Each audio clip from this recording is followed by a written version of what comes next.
Hello, hello, hello. Welcome to Angie's home.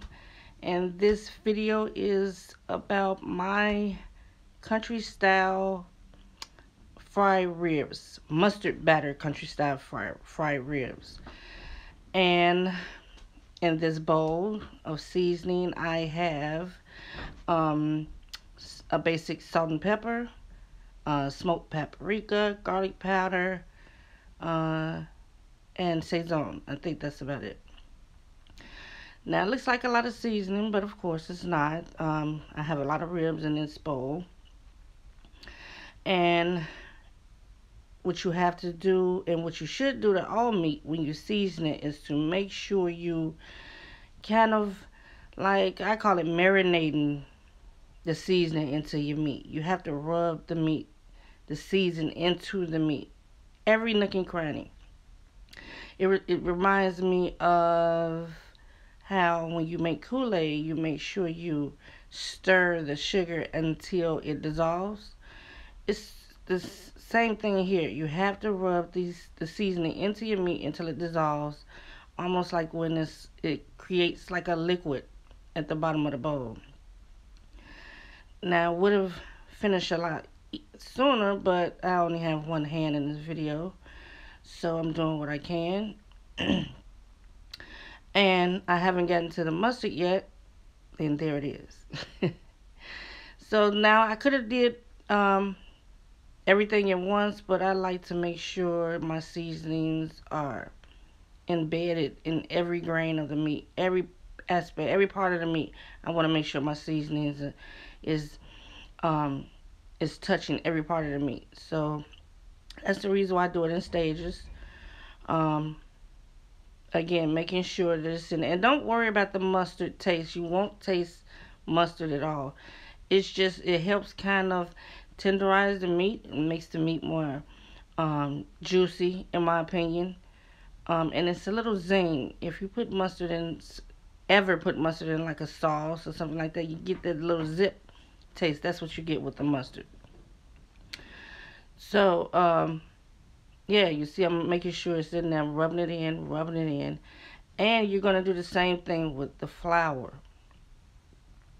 I'm going to get more into detail with the flour because that's another thing. You're going to see that I'm going to do that quite a while. And in this flour, I have um, cornstarch, and it's also seasoned with um, goya. So yeah, you're gonna see me do this a while.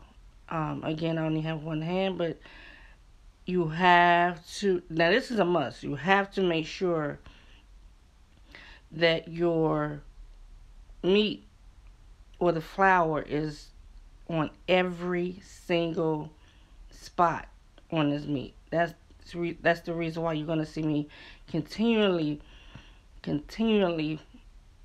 pat. You kind of see me squeezing the meat, the flour into the meat, because wherever there's no flour, it's gonna come out with nothing on it.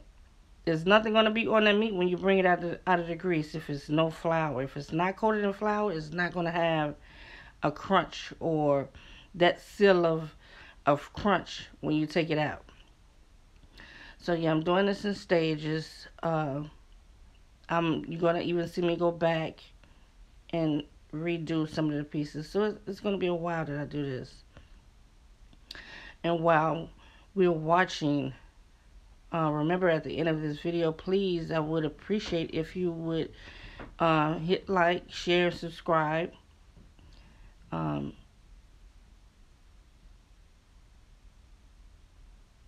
Yeah, see, I'm going back and forth, making sure every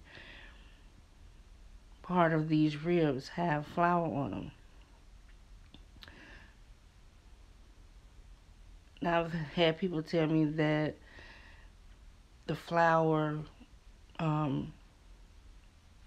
if they batter it, they cook their food or chicken or pork chops or whatever, and the flour doesn't stick. I've never heard of that. I'm not quite sure what flour they're using, but this is a basic all-purpose flour mixture with cornstarch. So yeah, So these are pretty large, and my deep fryer is kind of small, so I think I was only able to do these in batches of, I think, 2 or 3. And I've also done the same recipe, same technique on baby back ribs. I've done it, of course, on pork chops. I've done it on rib tips. It's totally up to you how you season your meat, but this is one of my basic go-to seasonings for fried chicken or pork chops.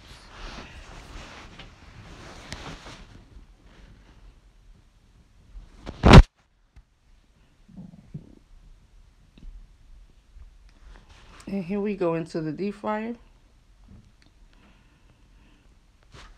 And in my deep fryer, I'm cooking with peanut oil. I prefer peanut oil only because I never usually have blotches or color, discoloration when I use peanut oil. Usually my food comes out nice, even tone, pretty golden with peanut oil. So that's my go-to oil for frying.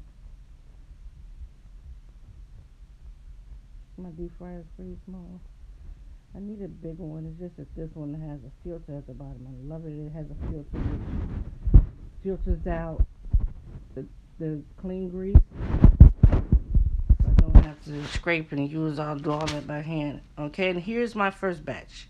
Pretty color.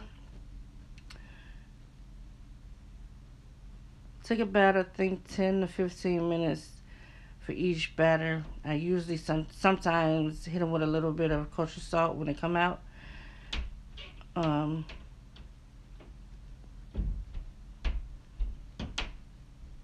But yeah, they're looking pretty good, making me want to go cook some now. But yeah, and this is basically it. This is my last piece, and they did come out pretty tender, pretty crunchy, and the color is a nice golden color. So yeah, please, if you use this recipe, you cook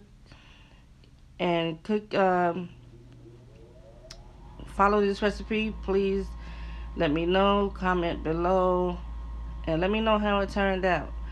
Um, and again, hit like, share, and subscribe, please. Help a sister grow her channel. I would appreciate it. And yeah, there you go.